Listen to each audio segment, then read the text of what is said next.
Any wildlife fans out there? Next on the stage, we'll have Michael Dax. He's the New Mexico Outreach Representative for Defenders of Wildlife, and he works across the state with elected leaders and grassroots to raise the profile of wildlife issues and protect landmark conservation laws like the Endangered Species Act.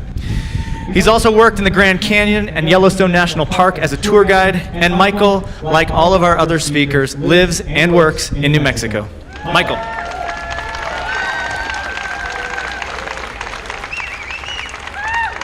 All right, how are we doing?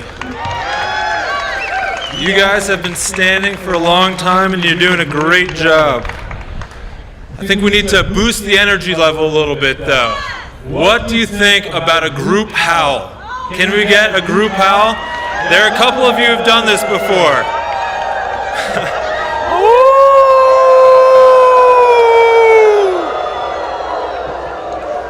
All right.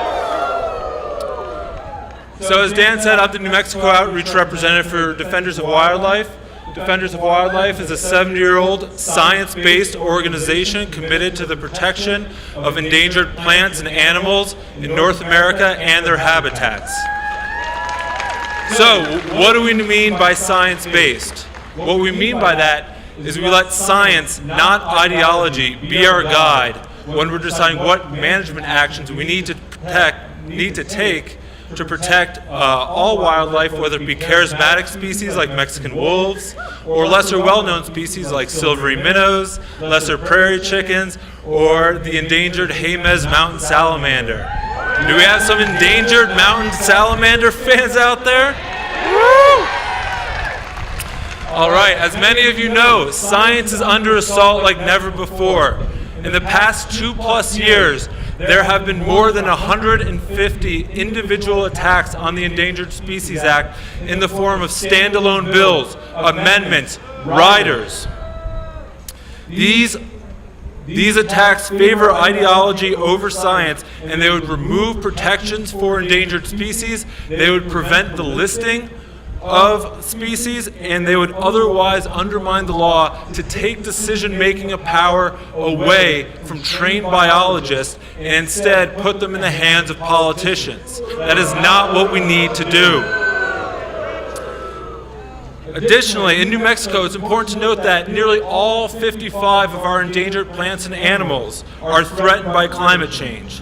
Whether it's increased temperatures, producing more forest fires, harming those Jemez mountain salamanders, or less rain, or less snow, more rain, warming rivers, harming Gila trout, or less rain altogether, which is making it harder for our riparian areas along the Rio Grande and other rivers to grow that support animals like yellow-billed cuckoos, willow flycatchers, etc. So we've heard a lot of speeches today, and we've heard a lot of people talk, and it's all the hardest part is coming up with the answers. The science is the easy part. We know the right answers. It's how do we get our policymakers to do them.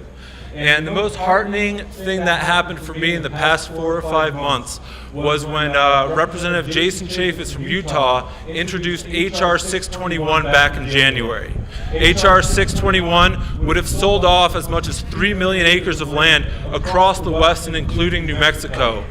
Following him introducing that bill, there was a massive public outcry.